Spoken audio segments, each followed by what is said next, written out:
There is a secret few ever come to understand, a truth older than time itself, one that Thoth guarded within the emerald tablets and whispered only to those whose hearts were awake enough to hear. He said, "Only those who connect the soul and the spirit shall ascend beyond illusion." But what does it truly mean to connect the soul and the spirit?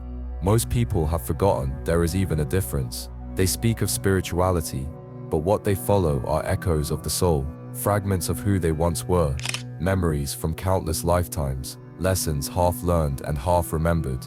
They seek light, yet live in reflection. They speak of awakening, yet remain asleep in the shadow of their own divided essence, because they have not yet discovered the bridge, the sacred union between the part of them that remembers and the part of them that simply is. In the ancient temples of Kem, before the sands reclaimed their stones, initiates were taught that the human being is not one but two, and that the third, the true self, is born when those two finally merge. The soul is the traveler, the witness, the gatherer of lifetimes. It records every choice, every joy, every fall, every love. It carries emotion, memory, and purpose. It knows pain, longing, and hope. It remembers who you have been. But the spirit does not remember, because it has never forgotten. It is the pulse of creation itself, the spark of the divine that has no story, no past, no identity. It simply is. It is God's awareness living within your breath, and this is where humanity has become lost. For thousands of years, the world has worshipped the reflection instead of the light. We feed the soul's hunger for experience, chasing meaning, emotion, and purpose. Yet we forget to face the source that gives the soul its fire. We think ascension means rising, but Thoth taught that true ascension means merging. When the soul remembers its origin in spirit, its vibration transforms. It no longer seeks light, it becomes light remembering itself. There was a reason Thoth called the human heart the gateway between worlds. He revealed that the heart is where the soul's memory and the spirit's essence meet. Not the physical heart, but the luminous center within the chest, the chamber of divine resonance that links heaven and earth. When soul and spirit are apart, your energy feels scattered. You may feel bursts of awareness, moments of inspiration, then fall back into heaviness, confusion, or fear. You may sense something higher, yet can't hold it for long. That is because the soul is trying to rise on its own, and without spirit, it cannot stay alight. When they finally unite, something magnificent happens. You begin to vibrate at the frequency of remembrance, a living harmony that transcends fear, time, and identity.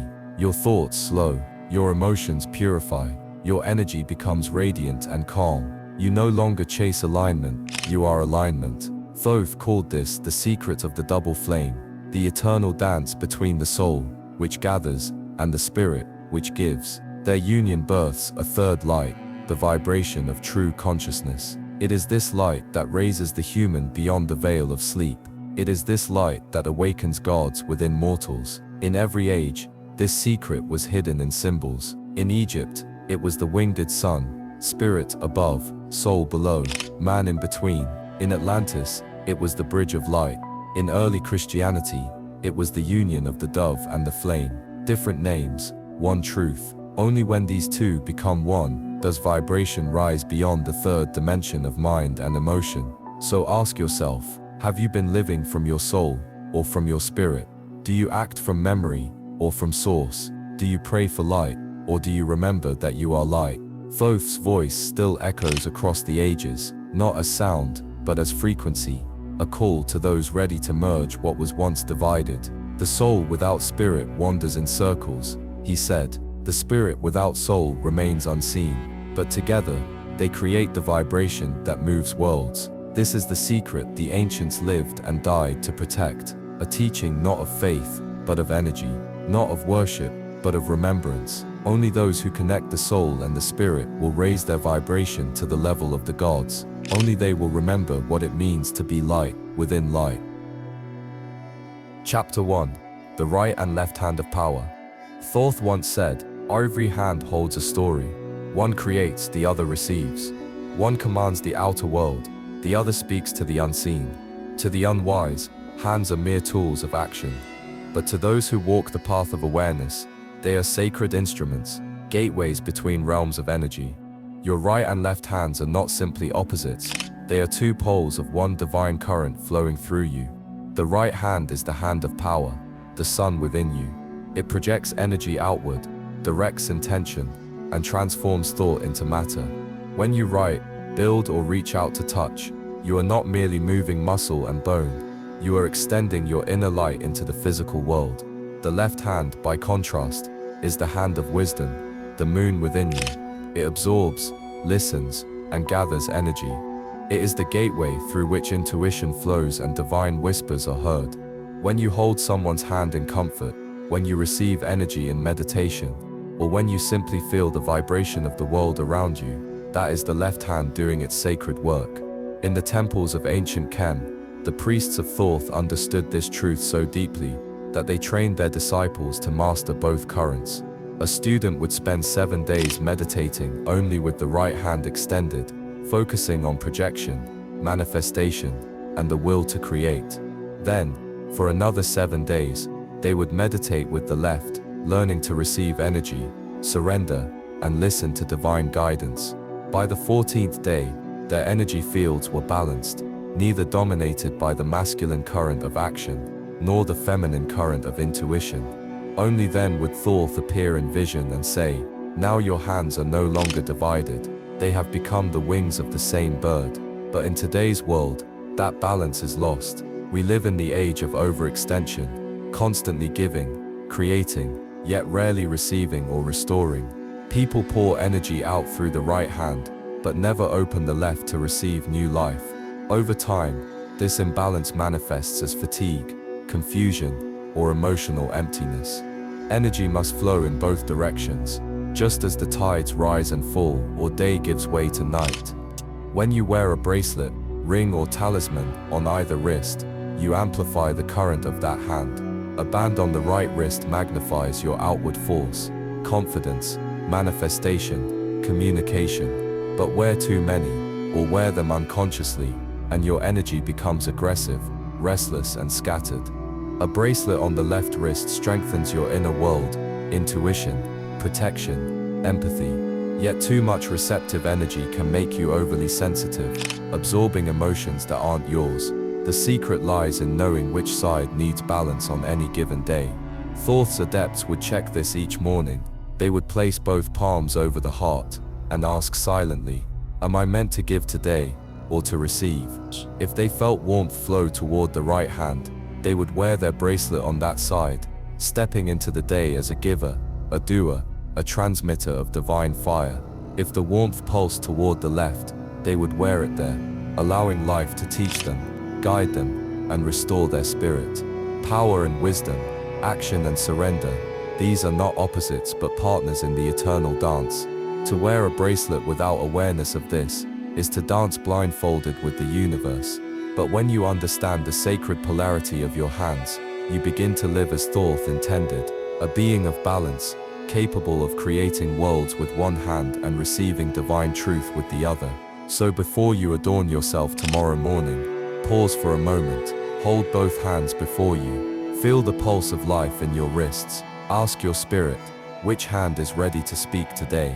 The answer will come, not in words, but as a subtle feeling. Trust it, because in that moment, you are not just deciding where to wear a bracelet, you are aligning with the cosmic rhythm that Thoth called the two currents of creation. And once you master that, your life begins to flow with the same perfection that moves the stars. The hidden meaning of adornment, Thoth once said, "Adornment is language, the wise wear meaning, the blind wear memory." In ancient times, before fashion, before vanity, before gold became a symbol of wealth, jewelry was sacred. Every piece worn upon the body spoke directly to the unseen. Rings, amulets, and bracelets were not chosen for beauty but for vibration. They were tools of alignment between the mortal and the divine. The ancients understood that the body was a temple, and the way you decorated that temple determined what energy you invited into it. When a priest placed a bracelet upon his wrist, it was not to be admired, it was to be heard by the universe. The material, the side, and even the time of day mattered. Everything carried meaning. Thoth's disciples were taught that adornment serves three divine purposes: protection, activation, and remembrance. Protection, to shield the aura from lower vibrations. Activation, to awaken the inner power that lies dormant within the soul. Remembrance, to remind the wearer of who they truly are, an immortal being of light, wearing the illusion of flesh. Every bracelet, when chosen wisely, speaks one of these languages. A copper band protects and grounds. A silver chain activates intuition. A golden circle reminds you of eternity. Even a simple thread tied with love carries frequency, the vibration of intention woven into it. But here is the secret. Thoth warned his initiates about adornment becomes dangerous when worn for identity. When you wear something only to be seen, you enslave your energy to perception. You no longer wear it as a symbol of truth, but as a mask of ego. The object that should empower you begins to drain you. There's an ancient story told in the temples of Hermopolis. A young scribe once crafted a golden bracelet in honor of Thoth, etched with symbols of wisdom. At first, he wore it in reverence. His mind grew sharper, his speech more eloquent, his intuition stronger. But soon, others began to notice. They praised his beauty, his style, his confidence. Slowly, his focus shifted from spirit to self. He began wearing the bracelet, not for devotion, but for admiration. Within moons, his clarity vanished. He made mistakes in his writings. His memory faltered. The same bracelet that once amplified his wisdom now tangled his mind. When he went to the high priest, the elder simply said, "You stopped listening to the bracelet and started listening to the crowd." Adornment holds power because it amplifies what you already are. If you wear it with humility, it magnifies your light. If you wear it with vanity, it magnifies your shadow.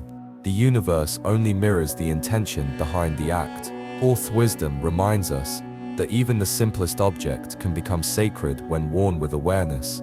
You could tie a blade of grass around your wrist and feel divine if your heart is aligned. Conversely, you could wear the rarest jewel in the world and still feel empty if your purpose is hollow. Before the priests of Thoth put on their sacred adornments, they would whisper a single prayer. "May this symbol not define me, but remind me." It was their way of cleansing the ego before the ritual, ensuring that the energy of the object remained pure. Modern people have forgotten this. They adorn themselves with metals and stones they do not understand, energies they have never met, symbols they cannot interpret. And then they wonder why their spirits feel heavy, or their moods shift without reason. The truth is simple. Adornment amplifies energy. It does not create it. The intention you carry into your bracelet, your ring, your necklace, that is what the universe multiplies. So when you wear something upon your body, pause for a breath. Ask yourself, why am I putting this on? If your answer comes from love, protection, or remembrance, wear it proudly. If it comes from vanity, fear, or comparison, leave it aside. Because when worn with pure awareness, even the smallest bracelet becomes a key, unlocking doors between your physical being and your divine essence. And when you understand this, you will realize that every adornment is not something you own. It's something you become. Chapter 3. Baptism by Fire. Thoth once said, "To wear energy is to walk with flame. Only the mindful can hold fire and not be burned." Every symbol, every bracelet, every piece of sacred adornment carries a frequency, and that frequency tests you. Before it blesses, it purifies. Before it empowers, it exposes. This is what the ancients called the baptism by fire. When you place a bracelet upon your wrist, especially one made of sacred metal or charged stone, it does not simply rest upon the skin. It begins to communicate with your energy field. It amplifies certain thoughts and emotions while dissolving others. The more powerful the symbol, the more intense the purification. In the temples of Thoth, initiates were warned of this trial. The high priest would say, "The first week of wearing a sacred band will test your heart." Some students would feel emotional waves rise for no reason. Others would grow restless, agitated, or even feel heat radiating from the metal. This was not punishment, it was alignment. The energy of the bracelet was burning away what did not match its vibration. To the untrained, this felt like discomfort. But to those who understood, it was sacred cleansing, the inner fire transforming shadow into light. There's an ancient story about a seeker who wore a bracelet of red copper said to channel the earth's grounding force. The moment he wore it, his body grew warm. He dreamt of storms and lightning for 3 nights. On the 4th morning, he awoke with tears, realizing he had been living in fear for years, avoiding his true calling. The bracelet had not cursed him, it had awakened him. It forced him to face his inner storm so that his energy could stabilize once more. That is the hidden meaning of baptism by fire. Before energy can bless you, it must reveal what blocks it. Thoth's disciples knew this and approached each bracelet as both a teacher and a mirror. They did not wear adornments for pleasure or display, they wore them to learn. Each stone, each metal, each sigil was a test. Could the initiate hold higher energy without collapsing into pride, fear, or resistance? Thoth once appeared to a disciple during meditation and said, "Fire is neither good nor evil. It is only pure. If it burns, it means you still carry what cannot rise with you." That truth echoes through time. Many people today feel sudden heaviness when they wear a spiritual bracelet or pendant, as if it's too much.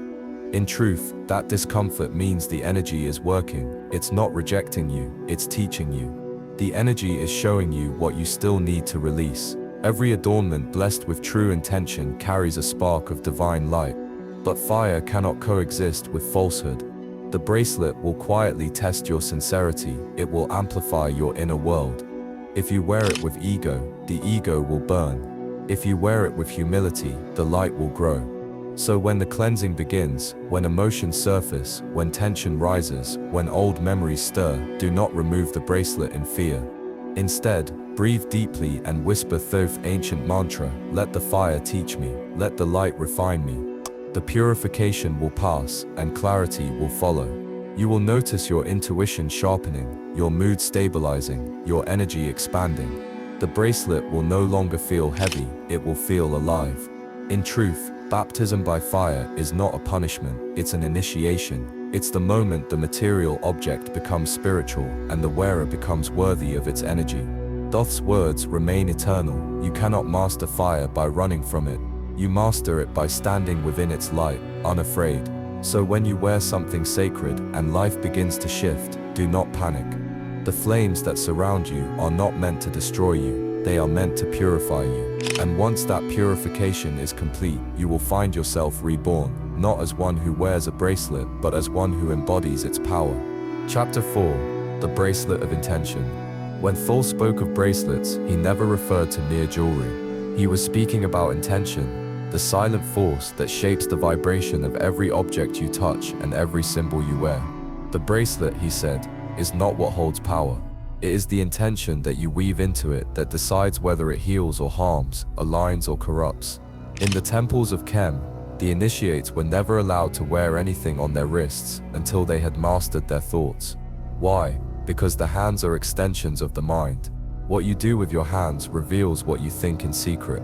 To wear a bracelet before mastering your inner dialogue was to send mixed signals into the universe. Imagine a mind filled with anxiety wearing a talisman meant for peace. The energies collide, and instead of protection, chaos begins to follow. Thoth taught that intention is the architect of reality. When a student forged a bracelet, they were told to hold a single thought, pure and undivided. Some would meditate on wisdom, others on courage, others on truth. The thought would be visualized as light, drawn from the heart, passing through the arm, and sealed into the metal or beads. Only then was the bracelet considered alive. He said, "An object without intention is a corpse of matter, but an object filled with intention is a living ally." The ancient magi understood this. When they prepared amulets or sigils, they fasted, they prayed, they purified their words. Every thought was weighed before it touched the material world. Modern man, however, buys symbols without thought, wears them without purpose, and wonders why nothing changes. Intention, like fire, obeys its master but consumes the careless. If you wear a bracelet simply because it looks good, it will absorb the frequency of vanity, not power. If you wear it because it reminds you of your higher self, it becomes a living echo of your purpose. That is the difference between wearing a charm and activating one. Thoth once demonstrated this to his disciple Imhotep. He handed him two identical bracelets, one forged with calm focus, the other with distracted hands. Both looked the same, but when placed upon the energy field, one glowed faintly with warmth while the other remained cold. This, Thoth said, is the difference between art and magic, the presence of consciousness. When you put on your bracelet, pause, don't rush, don't let it be another unconscious motion in your day. Close your eyes and breathe once with purpose. Ask yourself, why am I wearing this? What do I wish to remember? What energy am I sending through my hands into the world? That single moment of awareness charges your bracelet with the essence of your being. In truth, the universe doesn't care what you wear, it cares about what you mean. But the human mind needs symbols. We are creatures of ritual, we express our beliefs through what we touch, hold and wear. The bracelet is simply a reminder, a portable altar around your wrist. It whispers to you in silence, reminding you of the path you chose to walk. Some bracelets, Thoth said, act as mirrors. They do not protect you, they reveal you. They amplify your dominant frequency, for better or worse. If you are grounded in peace, it strengthens that peace. But if you are filled with resentment, it will intensify that turmoil. That's why some people feel drained or unlucky after wearing certain jewelry. It is not the object that curses them, but the reflection of their own chaos. The ancient adepts would speak to their bracelets each morning, not in words, but in awareness. They would align their breathing with the rhythm of the heartbeat, focus on the pulse that travels through the wrist, and visualize golden light flowing through it. In doing so, they reminded the body that every gesture carries spiritual weight. To Thoth, the hands were the bridge between thought and manifestation. Whatever your mind believes, your hands begin to build. The bracelet sits right there, at the threshold between the invisible and the visible, silently recording your energy, day after day. That is why the placement matters. That is why intention matters. And that is why, when worn without awareness, even the most sacred charm becomes powerless.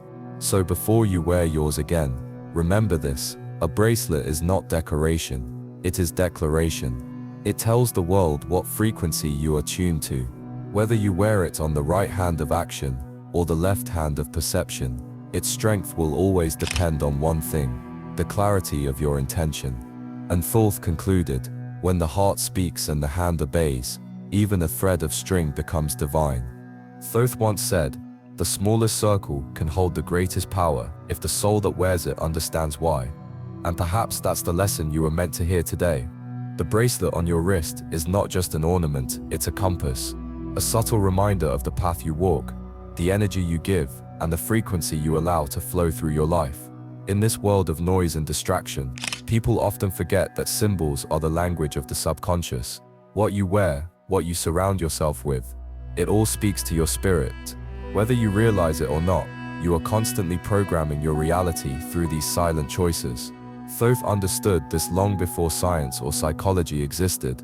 He knew that matter and mind are mirrors of each other. That's why he taught his students to treat every object as sacred, even the smallest bracelet. To Thoth, everything carried energy. The bracelet simply made it visible. If you wear something on your left wrist, it's not about superstition, it's about receiving energy from the universe. When worn on the right, it's about transmitting that energy outward, giving, sharing, expressing. The secret lies not in which side is right or wrong, but in whether you are conscious of what you are doing. Most people wear things unconsciously. They copy what looks good, imitate trends, or follow vague spiritual rules without understanding the essence. But consciousness is what turns an act into a ritual. Awareness is what separates the sacred from the mundane. When you put something on your body, a ring, a bracelet, even clothing, you are broadcasting your inner state to the external world. The question is, are you broadcasting peace or chaos, confidence or confusion? Thoth often warned, those who wear symbols they don't understand invite energies they cannot control.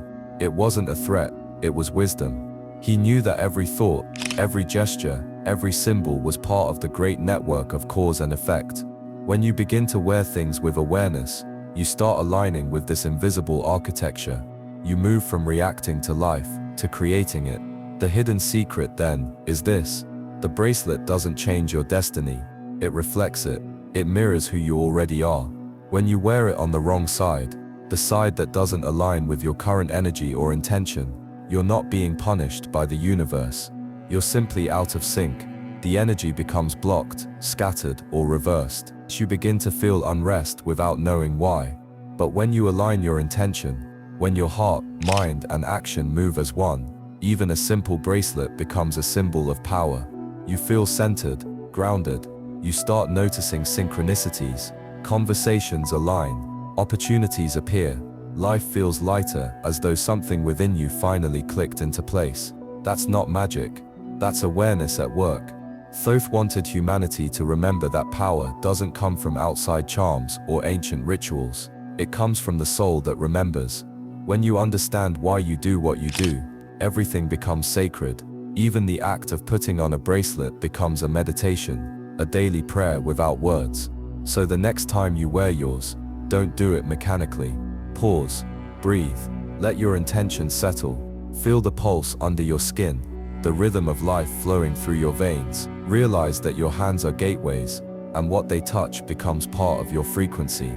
The metal, the beads, the threads, they are all listening. They carry your thoughts, your emotions, your silent affirmations. And if you've been wearing it on the wrong side, perhaps it wasn't wrong at all.